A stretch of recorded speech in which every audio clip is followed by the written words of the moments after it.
Muy bien, vamos a prepararnos para comenzar nuestra transmisión de hoy de Confinados. Así que doy la bienvenida a todos los que van ingresando a la transmisión en vivo de nuestro programa de hoy. Bienvenidos todos y cada uno de los amigos que nos acompañan en este momento. Confinados, hoy veremos otra iglesia. Hoy estaremos con la iglesia de Sardis. Saludo a Dalia Alzate, a Fran Serpa, a Fredimer Acevedo, que también está con nosotros, entra a la transmisión de esta tarde. Recordando entonces que Confinados es un programa o una transmisión para edificación, a emisora Verdad y Vida en Aguadas, a la pastora Blanca, al pastor Juan Manuel, Viviana Palacio, buenas tardes, a Fran Serpa, saludos pastor, también para usted, gracias por estar con nosotros, Horacio Espinosa, que también nos está viendo el día de hoy. Hoy tendremos nuestra transmisión entonces de Confinados. Seguimos en las iglesias de Apocalipsis. A Sandra Milena también le saludo en la tarde de hoy.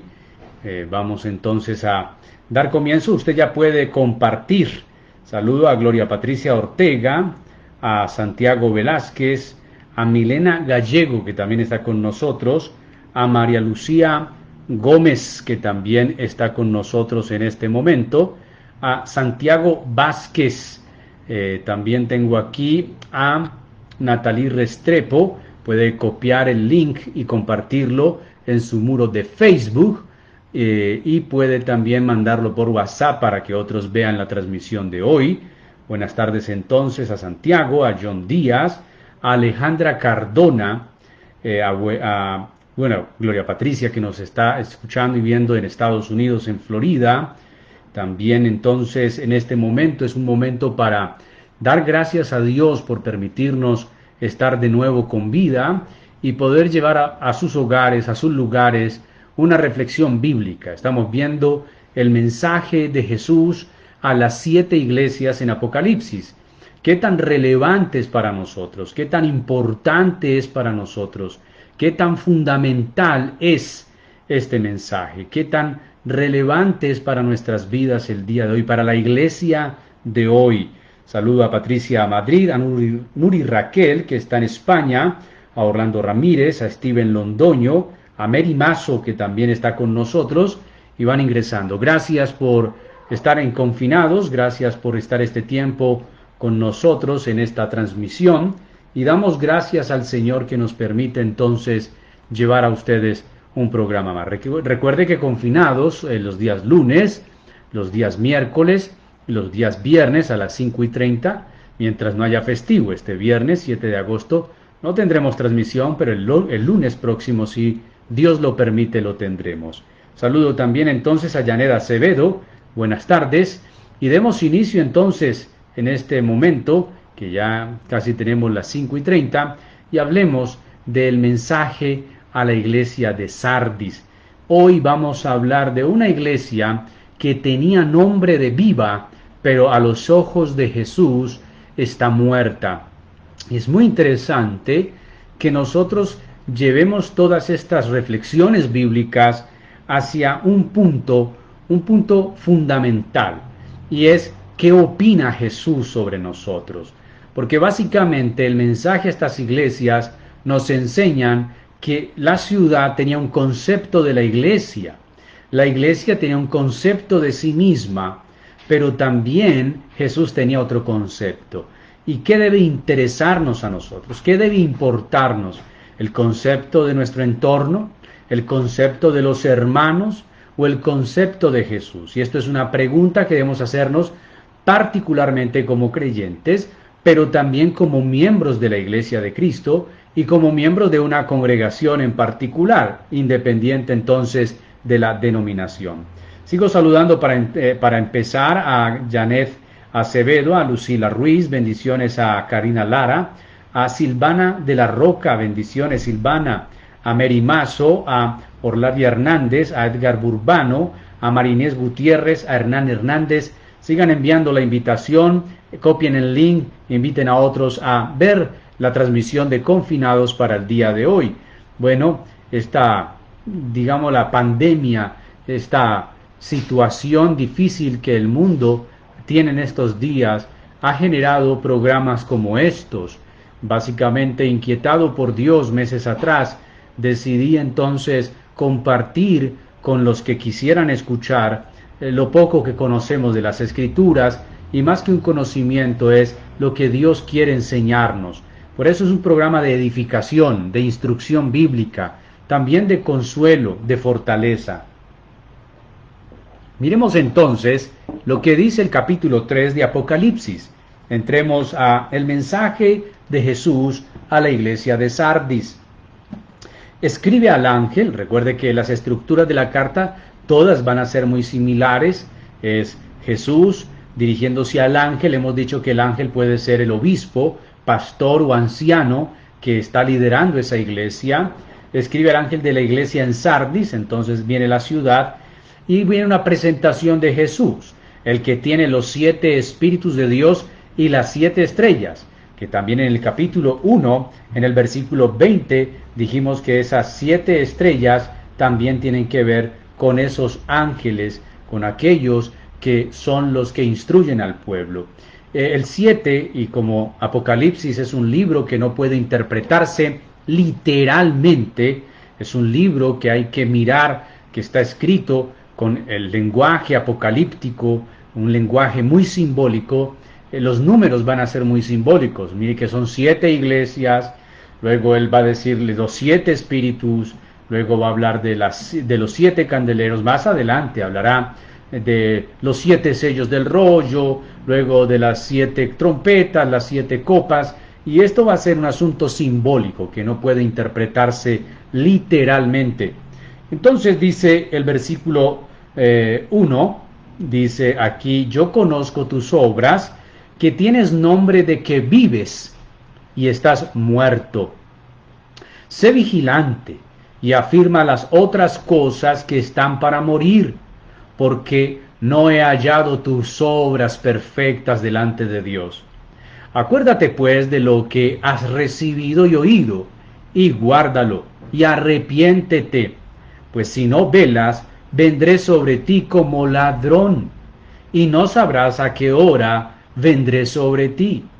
Pero tienes unas pocas personas en Sardis que no han manchado sus vestiduras, y andarán conmigo en vestiduras blancas, porque son dignas. El que venciere será vestido de vestiduras blancas, y no borraré su nombre del libro de la vida, y confesaré su nombre delante de mi Padre y delante de los ángeles. El que tiene oído, oiga lo que el Espíritu dice a las iglesias. Bueno, un mensaje bastante diciente, y va a haber un asunto interesante que veremos casi al final, y es que es eso de borrar el nombre del libro de la vida. Hablemos un poquito de Sardis, de la ciudad, del contexto. ¿Qué era esta ciudad? Esta iglesia dónde radicaba? Porque es muy importante. Muchas de las cosas que Jesús le escribe a la iglesia es porque la iglesia estaba siendo opresionada o contaminada o contagiada por el contexto de la ciudad donde estaba, de la sociedad que la rodeaba. Sardis era una ciudad muy antigua, fundada unos 1200 años antes de Cristo. Homero cantó sus antiguas glorias, su situación estratégica en el cruce de 5 rutas comerciales y como terminal occidental del gran camino real que llegaba desde Susa, le proporcionaba a esta ciudad grandes ventajas económicas. Por otra parte, en la época de formación de las ciudades griegas de Asia, era tal el poderío económico de Sardis que otras ciudades se fundaron sobre los ríos que posibilitaban una fácil comunicación fluvial y terrestre con esa megápolis de la época. Ahora Sardis fue la capital del reino Lido y alcanzó su apogeo en tiempos de Creso en el año 560 a.C., cuyo nombre era sinónimo de riqueza. Se han hecho excavaciones arqueológicas y han descubierto muchas joyas lujosas que dan un índice de una opulencia grande. En la época persa, por ejemplo, la ciudad más grande de la región, famosa por su comercio y sus textiles de lana. Después pasó 3 siglos en casi total insignificancia y el surgimiento de Pérgamo le quitó el liderazgo regional. Bajo Roma recuperó su holgada posición económica, pero nunca su preeminencia política y sus antiguas glorias, dice Juan Stan en su libro sobre Apocalipsis en el tomo 1. Sin embargo, añoraba su grandeza perdida como la primera metrópolis de Asia, según rezaban sus monedas. Muy bien, esto es interesante saber cómo era la ciudad, cómo se posicionaba, cómo era vista ante los demás. Allí estaba una iglesia cristiana en una ciudad que otrora fuera una gran ciudad, una gran metrópoli rica y poderosa. ¿Cómo se describe Jesús? Se describe como el que tiene los 7 espíritus de Dios y las 7 estrellas. Dijimos que el 7 es simbólico en todo lo que Apocalipsis nos habla y nos dice, pero esto tiene que ver también con los 7 espíritus. Cristo se dirige a la congregación de Sardis como portador de la plenitud, porque el 7 es número de plenitud, la plenitud del espíritu vivificante y la esperanza para una comunidad muerta. 7, número de plenitud, esa plenitud la tiene Dios y esta congregación estaba realmente mal.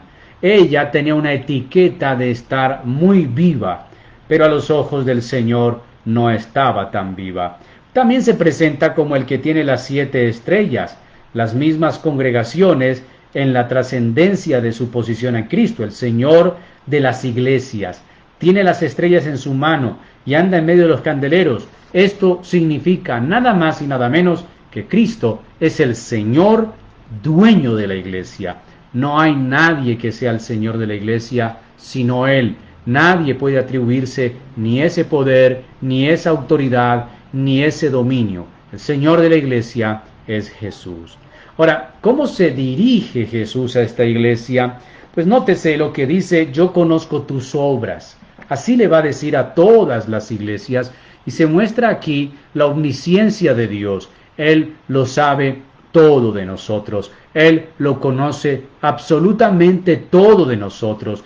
Bien dijo el salmista: no está la palabra en mi boca. He aquí, oh Señor, que tú la sabes toda. No hay nada encubierto delante del Señor.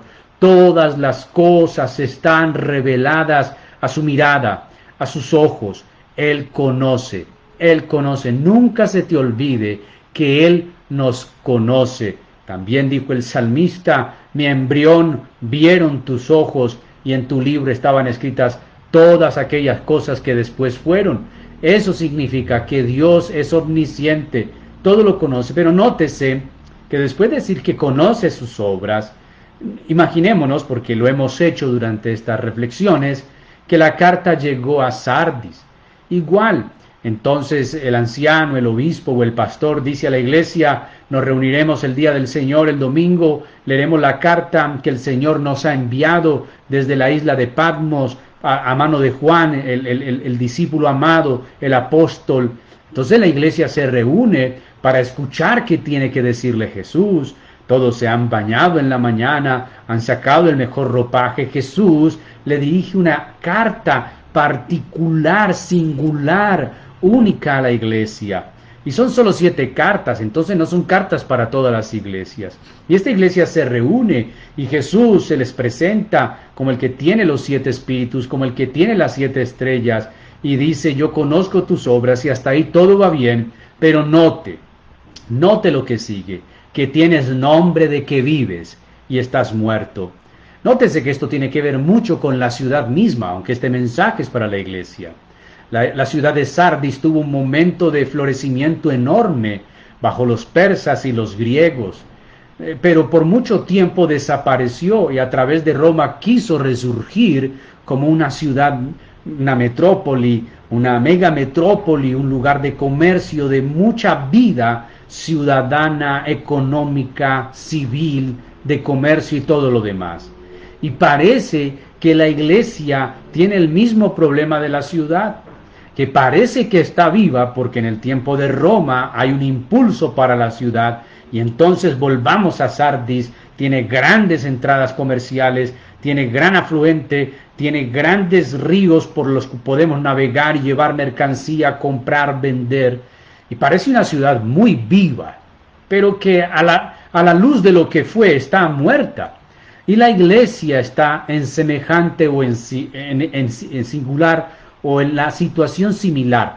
¿Por qué? Jesús dice que esta iglesia se la daba de estar viva, y podremos eso hablarlo hoy de muchas congregaciones que dicen tener éxito, y vemos congregaciones de éxito, y decimos el éxito por el número de su membresía, éxito por el dinero que manejan, éxito por los cultos que tienen, porque de vez en cuando los visita un artista cristiano, un cantante famoso, un gran predicador, y sus auditorios son una cosa espectacular, y entonces llegamos, a veces los pastores, a tener un cierto recelo, que parece que nos da una envidia, sí, una envidia, pero como no podemos hacer nada, entonces más bien criticamos, o si podemos exaltar, lo hacemos. Sin embargo, nos queda un sinsabor de esta iglesia. ¿Por qué es así? ¿Por qué prospera? ¿Por qué es grande? ¿Por qué tiene tanta gente? ¿Por qué hay éxito?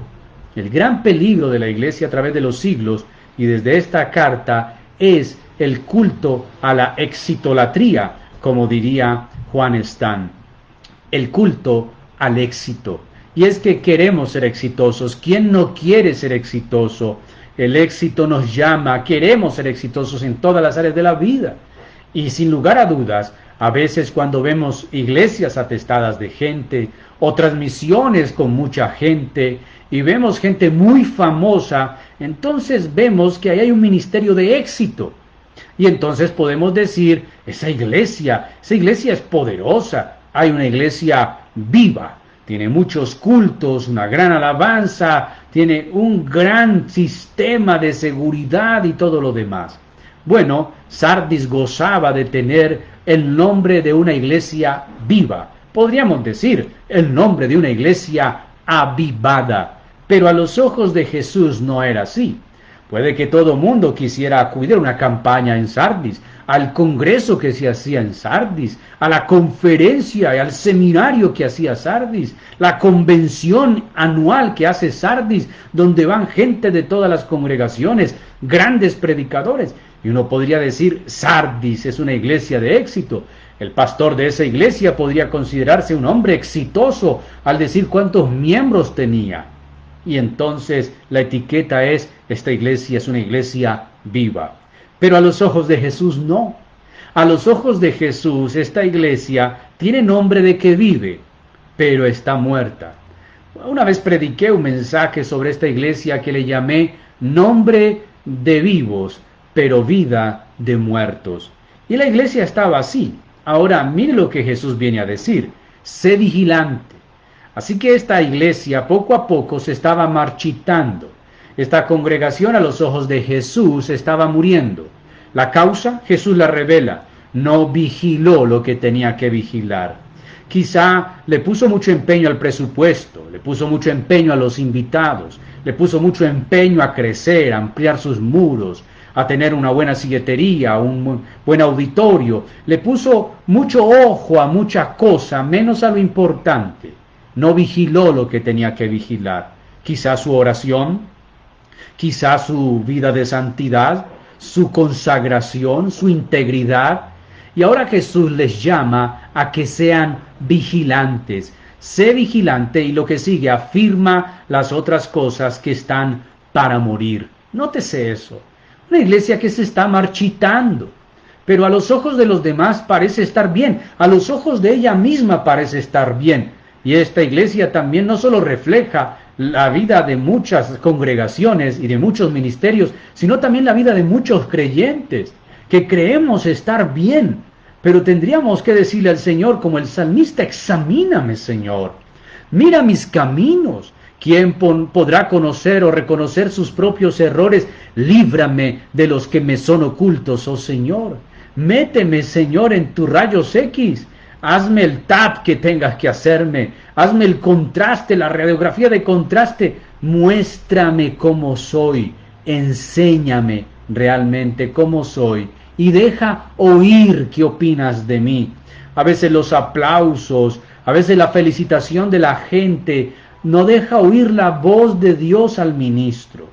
Recuerdo que una vez, creo que fue el predicador Moody, él tenía la costumbre de estar en la plataforma predicando y debajo de la plataforma un grupo de mujeres orando por él. Una vez, en su campaña, una de tantas se bajó y alguien se le acercó para decirle: Pastor Moody, qué excelente predicación, qué excelente sermón. A lo que él respondió: sí, ya lo sé, el diablo ya me lo había dicho.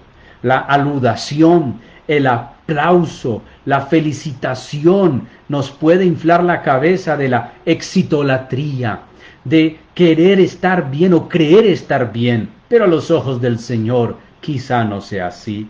Pero el Señor es misericordioso, le dice a la iglesia: afirma las cosas que están para morir, porque no he hallado tus obras perfectas delante de Dios. Y esto parece ser lo que le ocurría a la otra iglesia, la de Éfeso, que hacía mucho por amor al nombre de Cristo, pero había perdido su primer amor. Y entonces podemos estar haciendo muchas cosas para el Señor, supuestamente, pero el Señor no agradándose de ellas. A veces hacemos cosas en nombre del Señor y supuestamente para su gloria, pero Dios quizá no se está agradando de esas cosas. Le sucedió a esta iglesia. Tenía obras, pero no las halló Dios perfectas delante de él. Ahora el versículo 13 es una invitación a hacer memoria. Acuérdate de lo que has recibido y oído y guárdalo. Acuérdate pues de lo que has recibido y oído y guárdalo. Todos hemos, como creyentes, recibido y oído algo del Señor. Pero la pregunta es, ¿lo estamos guardando? Hemos oído su palabra, hemos recibido su evangelio, ¿lo guardamos? Luego el Señor le dice: arrepiéntete. ¿Cómo el Señor le pide a una iglesia que se arrepiente? ¿Debería ser este un mensaje mejor para los inconversos? Son ellos los que deben arrepentirse, de ninguna manera. Aquí hay un llamado de Jesús para que la iglesia se arrepienta. Nosotros hoy tenemos que arrepentirnos. ¿Por qué?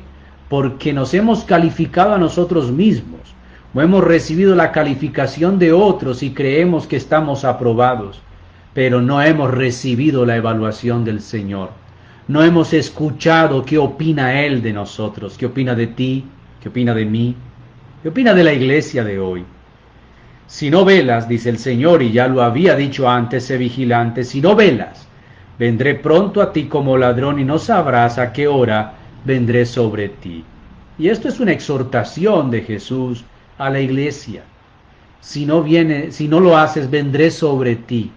De hecho, muchas iglesias de Asia desaparecieron, de hecho todas desaparecieron, pero unas más rápido que otras.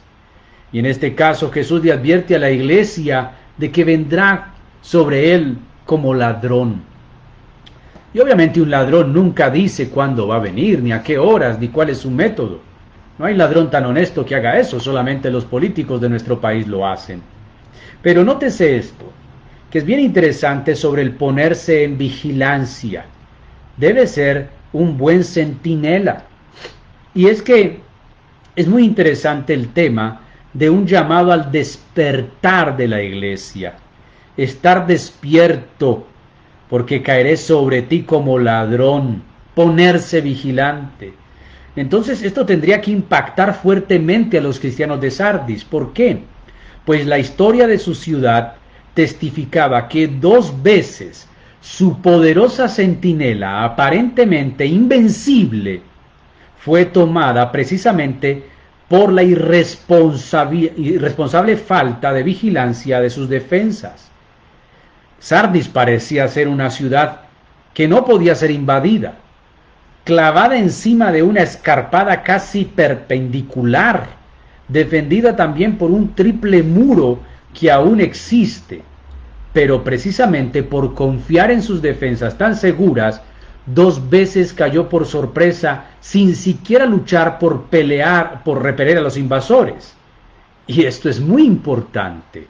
Sardis como ciudad cayó por no vigilar o por creerse muy segura. La iglesia también puede pecar por exceso de seguridad. Debemos estar vigilantes. ¿Qué cosas estamos dejando de hacer? ¿Qué cosas estamos haciendo que no son aprobadas por el Señor? Que no son buscadas, queridas ni agradables a Él. Así que el mensaje también es para nosotros el día de hoy. Debemos vigilar, iglesia. Avancemos porque ya nos restan pocos minutos. Dice el texto bíblico en el versículo 4 que siempre habrá un remanente. Pero tienes unas pocas personas en Sardis que no han manchado sus vestiduras, que andarán conmigo en vestiduras blancas porque son dignas. Esa dignidad es por ser fieles. Y es que si hay algo que el Señor nos promete, no es el éxito. Nos promete la persecución, sí. A Isaías le dijo que profetizara y le prometió fracaso, pero le exigió ser íntegro, ser fiel. La fidelidad no tiene un medidor en la sociedad actual. El éxito sí, la fidelidad no. Antes de buscar ser exitoso, debes buscar ser fiel, porque a Dios le agrada la fidelidad. Dios no se descresta con el éxito. A Dios le agrada y Él ama la fidelidad. Así que antes de desear ser exitoso en tu vida, procura primero ser fiel. Y es lo que Jesús está diciendo. Hay algunos que no han manchado sus vestiduras. Son dignos. Y esa dignidad es debido a que han mantenido su vida en fidelidad al Señor.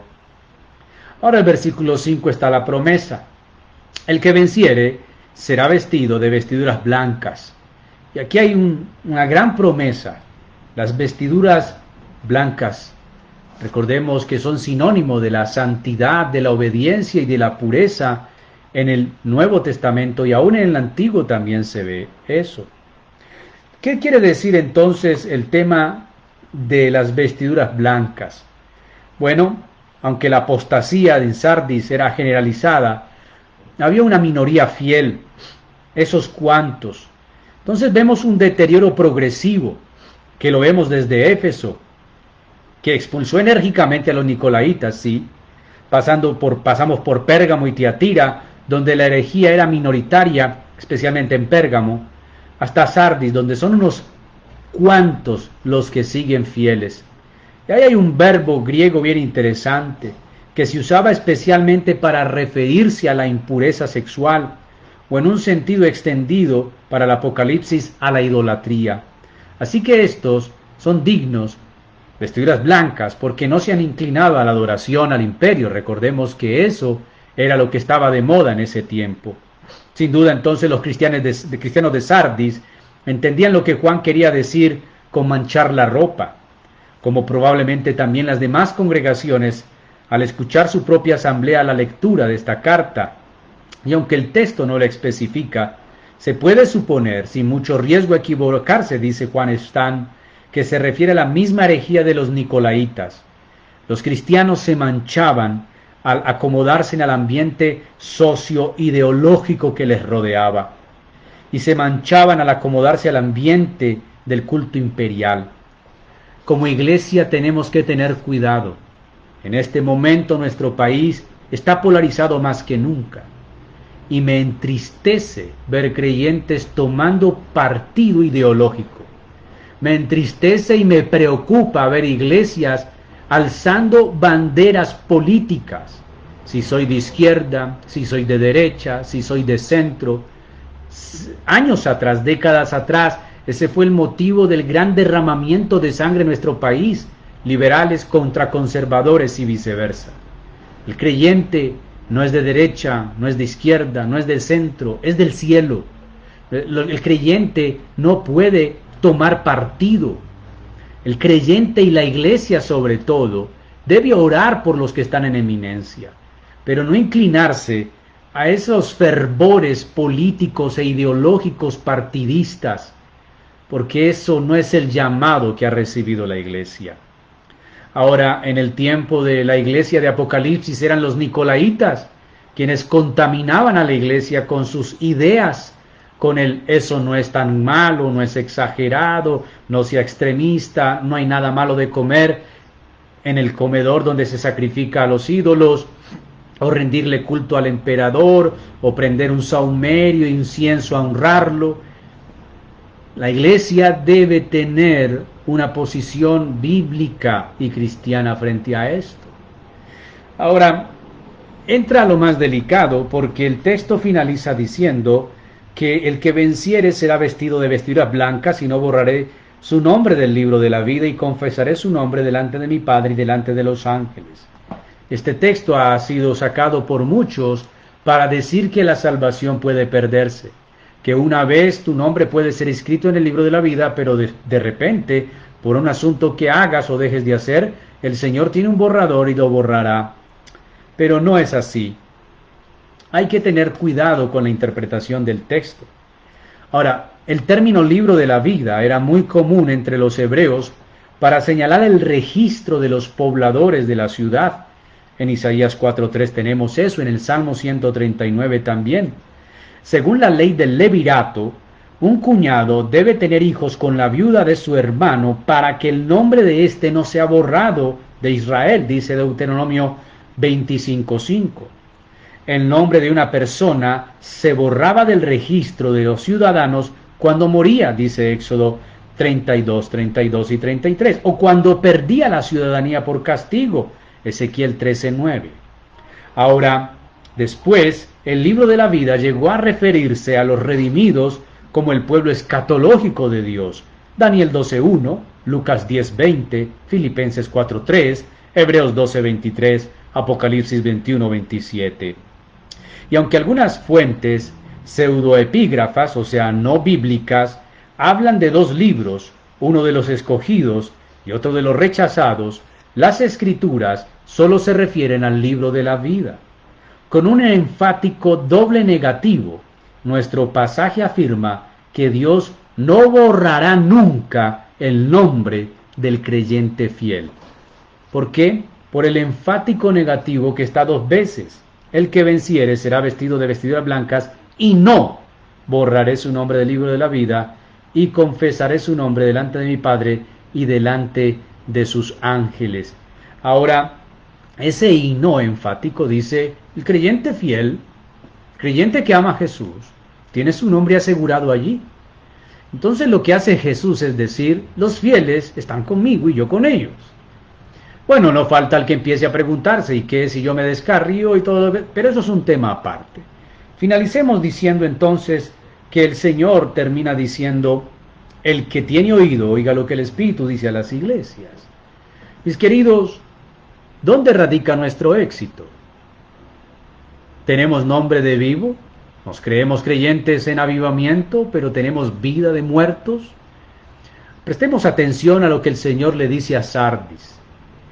Y digámosle al que nos escudriñe, que nos examine, que nos diga cómo estamos. Padre, gracias por tu palabra, porque es fiel y verdadera. Gracias por los que están allí y pueden entrar hasta ahora la transmisión en vivo, por los que lo verán luego, el video que queda grabado. Ruego que hables a nuestro corazón y que si has hablado, nuestra oración es pedirte que nos escudriñes, que nos examines, que nos muestres cómo somos. Señor, a veces nos engañamos a nosotros mismos y pretendemos engañar a otros y engañarte a ti al llevar una vida que aparenta ser una buena vida, una recta vida, pero tú conoces la verdad en el secreto, como dice tu palabra. Así lo dijo David, tú amas la verdad en lo oculto. Ayúdanos a vivir en transparencia, en integridad, y que seamos coherentes, que si tenemos nombre de vivos, llevemos una vida de vivos. Señor, gracias porque tú eres el Dios que nos invita a vigilar, a estar prestos, despiertos. Señor, porque así como Sardis, que se creía una ciudad que no podía ser nunca invadida, impenetrable, cayó 2 veces por falta de vigilancia, por confianza suprema. No confiamos en nosotros mismos, no permitas que confiemos en nosotros mismos. Gracias por tu palabra, gracias por este tiempo. Bendice cada hermano, cada amigo, cada familia que está confinada durante este tiempo de dificultad. Tú eres el Dios que sigue hablando de la iglesia y sigue siendo el Señor de la iglesia. En el nombre de Jesús te bendigo y te doy gracias juntamente con mis hermanos. Amén y amén. Bendiciones entonces a todos ustedes. Gracias a Ana Lucía Valencia, a Mary Mazo, gracias a Gloria Ramírez, a Santiago Vázquez, a John Díaz, a María Inés Gutiérrez, a Cielo Nubia, a Marlene Suárez, también a Janet Acevedo. Todos ustedes muchas gracias. Hoy pudimos transmitir por la cámara aquella que nos falló directamente al internet. Espero que haya salido bien esta transmisión, más fluida. La próxima transmisión ensayaremos hacerlo por Facebook y por YouTube al mismo tiempo. La paz de Dios con ustedes. En la noche estará ya hasta ahorita, estará este video también en YouTube para que puedan compartirlo con amigos y familiares. Suscríbase al canal también de Felipe Trujillo o Felipes. Bendiciones, abrazos y hasta pronto.